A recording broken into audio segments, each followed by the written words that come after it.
Bonjour à tous, nous voilà en décembre, fin de l'année. Ça sent bon les fêtes, la bûche de Noël, les cadeaux et bien sûr le solstice d'hiver. J'avoue ne pas avoir vu passer cette année.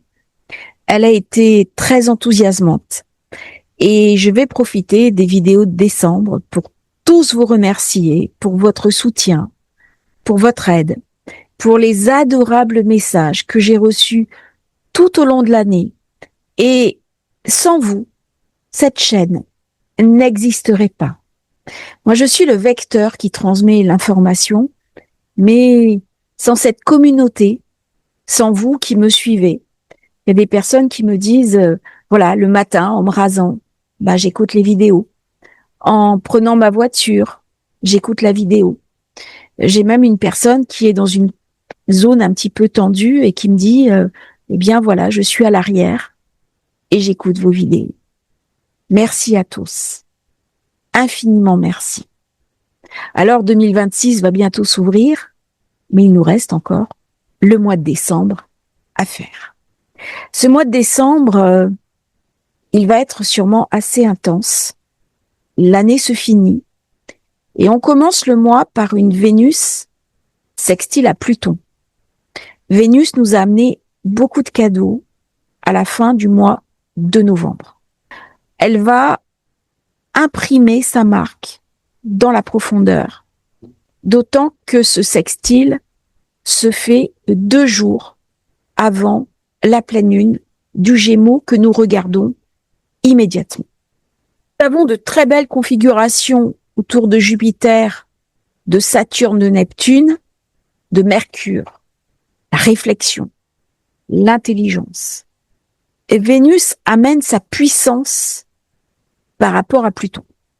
La Lune s'oppose non seulement au Soleil, mais elle s'oppose à Vénus, elle s'oppose à Mars. Les choses ne vont pas s'arranger sur un coup de baguette magique. On voit bien les antagonismes. On voit bien les forces en présence et certaines qui ne veulent pas la paix, certaines qui ne veulent pas l'apaisement. Il y a vraiment des configurations ici de puissance et de friction. La Lune est dans le Gémeaux, elle est double. Elle me parle aussi de communication, des écrits, des papiers, de la presse. Elle me parle aussi des accords secrets. Mais par contre, j'ai du soutien, j'ai de l'aide avec Jupiter. Par contre, j'ai des ennemis qui sont très puissants. Saturne, Neptune. Mais il y a une vraie volonté. C'est comme s'il y avait 2 mondes qui se superposaient. Un monde cruel, dur, avec les carrés.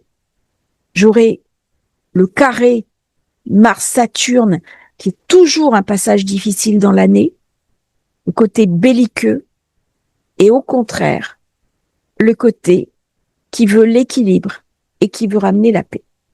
Pourquoi on veut ramener la paix? Eh bien, parce que c'est pas bon pour les affaires. Il y a 2 manières d'aborder le monde.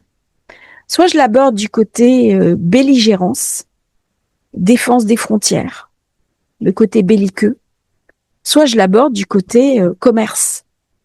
Et dans le commerce, dans les affaires, la paix, ça n'a jamais été bon. Donc il y a un petit peu ces 2 blocs de l'humanité, et la Lune dans le Gémeaux me fait penser commerce, c'est pas bon pour les affaires. Par contre, dans cette période, on va sûrement reparler des taxations, des droits de douane, des dossiers qui ont été mis en suspens au niveau du commerce international. On va beaucoup parler de ces thématiques. Mars, le 5 décembre, sera en trigone avec Chiron. Et le 5 décembre, nous aurons aussi le Soleil en carré avec le nœud nord. Donc, il y a quelque chose à transformer, à retrouver au plan du sens de notre vie. Mars amène une forme de guérison à Chiron. C'est-à-dire, pour soigner mes blessures, je suis invitée aussi à rentrer dans l'action.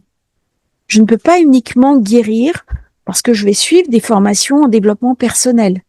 Il faut aussi que j'applique dans la réalité ce que j'aurai après. Mars est toujours Sagittaire. Il faudra attendre la fin de l'année pour qu'il passe en Capricorne. Nous avons un très bel aspect 6 décembre, 7 décembre par Mercure. Mercure qui fait un trigone à Jupiter, trigone à Saturne. Et nous avons Mars qui se fâche avec Saturne le 9 décembre.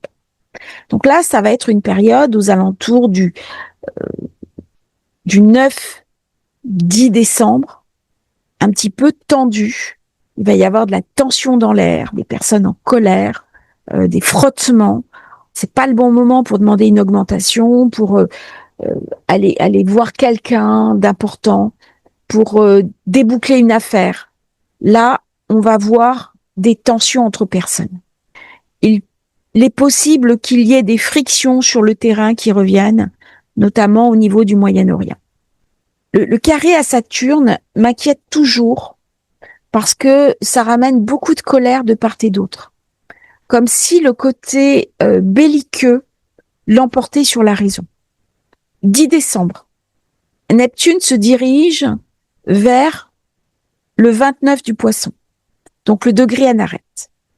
On a parlé dans le mois de novembre de l'intégrisme, on a parlé du religieux extrême, et j'en avais parlé dans des vidéos précédentes en disant qu'on ne ferait pas l'économie de regarder cela en face avec Neptune dans le Poisson.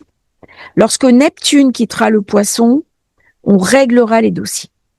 La situation a complètement dégénéré pendant que Neptune était dans le Poisson sur 2 dossiers, les narcotrafics, et on a bien vu comment ça nous saute au visage, les problèmes n'ont pas été réglés, mais aussi les problèmes de l'intégrisme. 10 décembre, Mercure arrive en opposition à Uranus. Alors là, toujours des retards de train, d'avion, des grèves, des pannes, des problèmes de réseau, des frictions au niveau Internet. Enfin, c'est les positions habituelles avec Uranus. Uranus qui sera le 11 décembre en carré avec le nœud nord. Qu'est-ce qu'il faut que je mette en œuvre pour aller vers le but de ma vie? Même si on est dans une configuration de carré, elle n'est pas forcément négative. Pourquoi? Parce que Vénus est en exaltation en Poisson. Donc elle amène une force qui est différente de sa position habituelle. Pourquoi? Parce que elle ne peut pas être totalement négative. Donc elle va amener du soutien par des voies détournées. Comment je peux recevoir de l'aide indirectement? Alors elle peut amener des rêves prémonitoires, elle peut amener des informations, et elle peut amener aussi une difficulté qui va nous montrer le chemin. Au lieu que ce soit une synchronicité, c'est le principe inverse qui s'active. Mercure sera trigone à Neptune et il entrera en Sagittaire le 11 décembre. Après, il fait un sextile à Pluton. On voit comment il aide. Il y a vraiment un soutien en début de mois avec Mercure qui fait des belles configurations. On arrive à Mars qui fait un carré à Neptune. Alors là, cet aspect me semble très collectif. On va beaucoup parler des gangs, on va parler des attaques, on va parler du narcotrafic. À titre personnel, attention aux personnes qui vous mentent, attention aux personnes qui trichent, attention aux personnes qui manipulent. Et lorsqu'on dévoile ces manipulations, ça nous fait avancer et ça nous oblige à guérir nos blessures, puisque le 14 décembre, le Soleil entre en trigone avec Chiron. Donc on voit bien comment nous sommes dans une période très karmique. La position karmique, elle est marquée ici. Le 19 décembre, j'ai cette lune noire qui entre en Sagittaire. C'est quoi le Sagittaire? C'est le signe de Chiron. les centaures guérisseurs.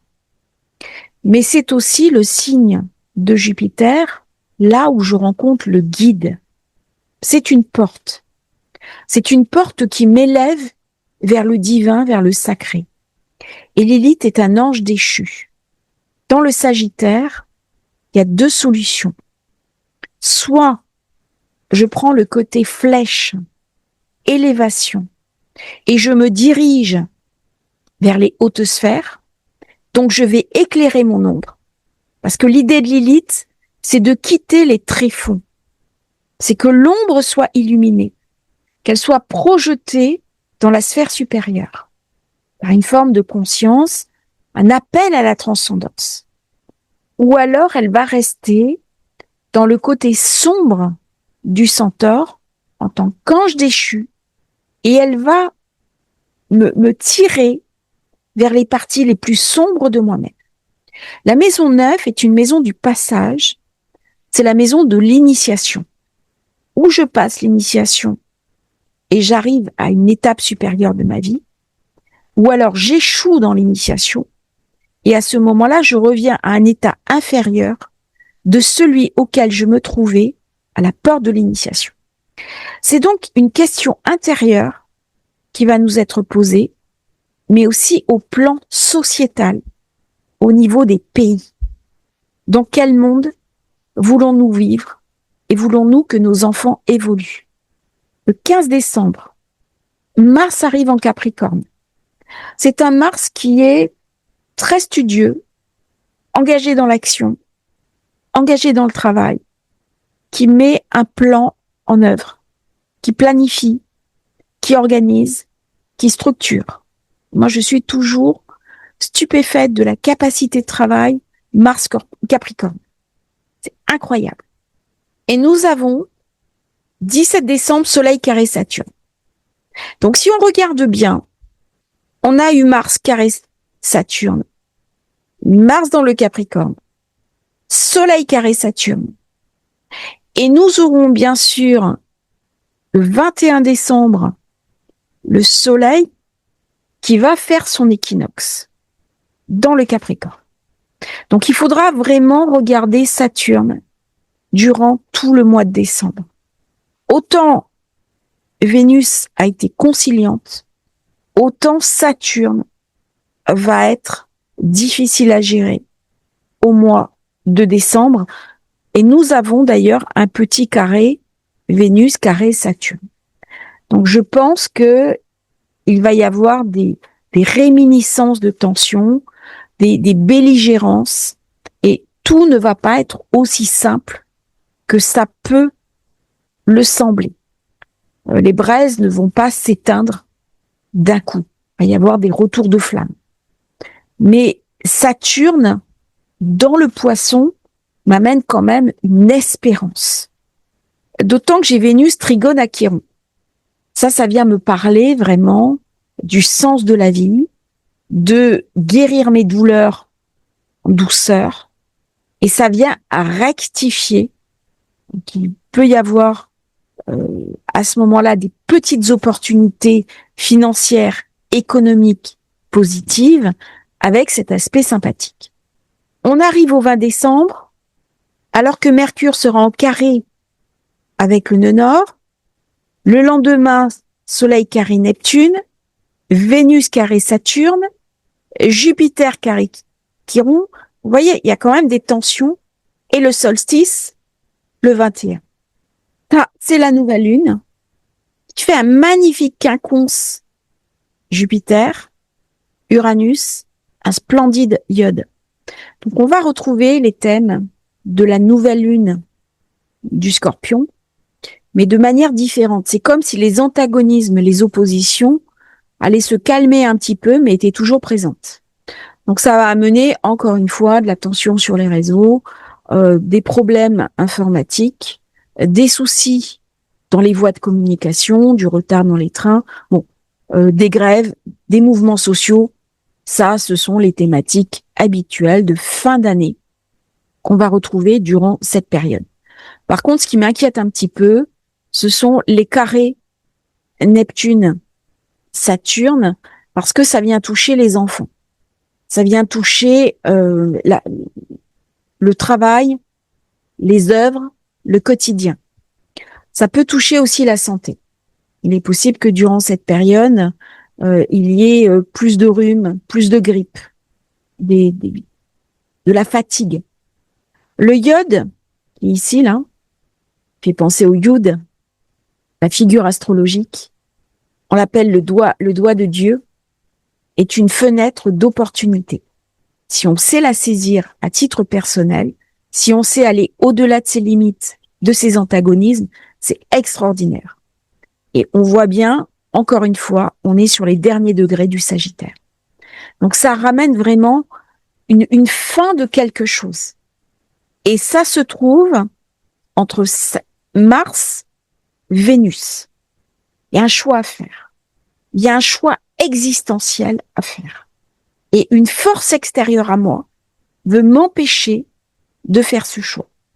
Par contre, si je me réfère à plus grand que moi, c'est-à-dire Saturne, Jupiter, l'intérêt du groupe, je dépasse mes antagonismes pour aller vers l'intérêt général. Saturne, Neptune, Jupiter parlent d'intérêt général. Et alors, ce qui est surprenant, c'est que le général qui a parlé de sacrifier ses enfants, celle qui tue les enfants, c'est la lune noire. Et là, ça y est, elle est dépassée. On est au-delà. Et d'ailleurs, on a bien vu le tollé que ça a entraîné, que ces mots ont entraîné. Voilà. Eh bien, c'est elle. Maintenant qu'elle est dépassée, c'est au-delà. Et là, elle va reprendre un autre narratif, puisqu'elle est rentrée dans le Sagittaire. Donc, elle passe sous le contrôle de Jupiter. Et elle ne fait plus la loi. Avec Pluton, elle pouvait s'entendre. Pluton lui laissait beaucoup de force, beaucoup de latitude. Dans le Sagittaire, le côté belliqueux va se calmer. Alors, ce carré, Saturne-Neptune, on en saura un peu plus à l'approche de la nouvelle lune. Mais pour moi, ce sont les forces de paix, les forces de guerre. Les hommes de paix, les hommes de guerre. Ceux qui considèrent que il vaut mieux une mauvaise paix qu'une bonne guerre, ou le contraire. Il vaut mieux une bonne guerre qu'une mauvaise paix.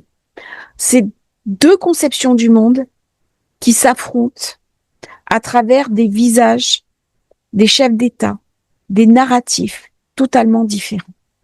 Alors, j'oserais quand même dire une chose par rapport à Mars Capricorne. Il est bien que lorsque certains décident la guerre, que ce soit des personnes qui l'aient déjà faite, qui sachent ce qu'est la guerre. Mes grands-parents avaient fait la guerre et m'en avaient parlé. Et ça ne fait pas rêver. Ça explique aussi certaines positions sur cette chaîne où j'ai ce souvenir, comme un certain nombre de personnes de ma génération, de nos parents, de nos grands-parents, qui se sont retrouvés impliqués dans des conflits. Ce n'est pas beau, me disait mon grand-père. C'est un petit peu l'image de ce quinconce, d'écouter cet avertissement que ce n'est pas beau. Alors, autre point important, un point d'espérance, c'est que cette nouvelle lune se retrouve sur le centre galactique, qui est un point hautement symbolique, très mystique, avec énormément d'énergie. Ce qui fait qu'il y a des lois, il y a des organisations, il y a une conscience au-delà de nous-mêmes. Et nous allons être invités à rentrer dans cette conscience. 2026 va être une année très particulière. C'est une année au niveau des codes qui ouvre des portes. Et nous ne ferons pas l'économie, aussi bien collectivement qu'individuellement, que de nous relier à une éthique, à une forme de droiture, à une espérance. Et c'est un petit peu ce que vient me raconter cette carte d'un choix. Et j'ai parlé de 2026 comme une année de jugement, une année de retour quelque part des lumières, alors que nous ne les voyons plus briller. Et là, même si c'est un carré, même si ça va prendre des chemins détournés, il y a le retour d'une espérance. Parce que ça va me ramener une dynamique. Par contre, il va y avoir des grosses menaces qui vont peser sur certains chefs d'État. Ça va venir aussi me poser la question de l'informatique, des IA, de la bulle IA, des nouvelles technologies, des gangs, du narcotrafic et des problématiques de l'intégrisme. N'oublions pas que ça se fait avec le Sagittaire. Sagittaire, Jupiter qui est chez lui en Cancer, dans son pays, dans sa maison, dans ses traditions, et les traditions qui sont attaquées. Voilà un petit peu ce que j'ai envie de dire de cette carte, où des valeurs clés sont remises en question par des groupuscules, et des groupuscules notamment mafieux. Voilà, on est clairement sur des configurations de mafia et de mafia de prédation. Du coup, à titre personnel, on peut être affaibli par ce genre de choses, on peut avoir peur, ça peut générer de l'anxiété, de l'angoisse, mais ça va être important aussi de se sentir concerné par les problématiques que nous allons rencontrer en 2026. On peut plus uniquement tourner la tête en disant c'est pas possible, je pense à moi. Pas possible. Mercure carré avec le nœud nord, et nous avons juste après cette nouvelle lune le solstice. Ça veut dire le retour de la lumière. Toute faible, toute petite, mais les jours recommencent à grandir. Par contre, Soleil est carré Neptune, Vénus est carré Saturne, Jupiter est carré Chiron. Le Soleil entre en Capricorne. On regarde maintenant le solstice. La carte du solstice est intéressante parce qu'elle va marquer un petit peu les tendances de l'année. Et on voit bien toujours ce bloc de confrontation où personne, au final, ne veut céder. Mais il y a une espérance. L'espérance, c'est Uranus. C'est aussi Jupiter. Uranus qui peut amener des chemins de traverse pour faire passer une idée. Par contre, avec Uranus, ça se fait toujours dans l'esprit très soudain et par des voies détournées. C'est une période où je pense que nos réseaux électriques, réseaux de communication vont être très fragilisés. Et en 2026, je pense qu'il va y avoir beaucoup d'attaques informatiques, beaucoup de prédation en ligne, des tentatives de manipulation aussi, ou alors on va accuser des gens de manipulation, alors qu'en fait, ce sera des opérations sous couverture. Donc ça me parle aussi des services secrets, avec Saturne-Neptune, qui jouent pour moi ou contre moi. Et là, j'ai quand même quelque chose qui est un petit peu tendu. Soleil qui vient renforcer Mars, qui va faire quasi-mi au moment où il y a cette confrontation avec Neptune, Saturne. Ça peut marquer aussi une guerre, je pèse mes mots, contre le narcotrafic. C'est ce que le président Trump a commencé à faire. C'est ce que j'espère le président Macron fera également. Et ça sera éventuellement collectif, un partenariat entre États. Certains pays sont complètement rongés par le narcotrafic, notamment les Pays-Bas. J'écoutais une information avec un astrologue, une Hollandaise qui en parlait, c'est absolument stupéfiant. Donc là, je pense que c'est une guerre asymétrique, pas forcément de pays à pays, mais plutôt contre les gangs, contre la violence et contre ce qui ronge aussi l'État, ce qui affaiblit l'État. On est dans le Capricorne, et donc là, c'est une prédation. Alors, je mettrai quand même un bémol, puisque le Soleil rentre en Capricorne, et que le Capricorne s'entend bien avec le Poisson. Donc, autant on a un aspect au degré près qui est un carré, mais au niveau énergie, il y a quelque chose de restaurable. C'est pas un carré aussi négatif que ce qu'on peut penser. Voilà. Mercure, lui, est attaqué. Pardon, Vénus. C'est Vénus. Vénus, là, elle joue un rôle d'empêcheuse de tourner en rond. Hein. C'est celle qui jette de l'huile sur le feu.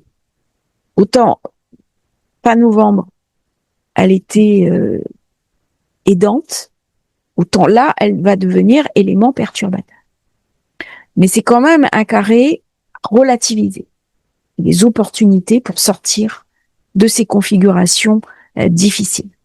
On voit aussi les secrets, les choses qui arrivent brusquement, et la communication, l'importance de la communication au plus haut niveau qui se trouve ici. Donc pour finir, 24 décembre, Vénus qui arrive en Capricorne, soir de Noël, en carré avec Neptune. Ça va mettre de l'attention sur les communautés religieuses. Je pense notamment aux chrétiens. Il est possible qu'il y ait des attaques d'église ou des attaques de communautés. Alors c'est pas forcément en France, mais il va y avoir de la peur à ce niveau-là, malheureusement. 28 décembre, Mercure trigone Chiron. 30 décembre, Mars sextile le Nord. Et nous aurons le 30 décembre, le dernier carré, celui qui m'inquiète un petit peu, Mercure, carré, Saturne, qui ramène une certaine rigidité mentale.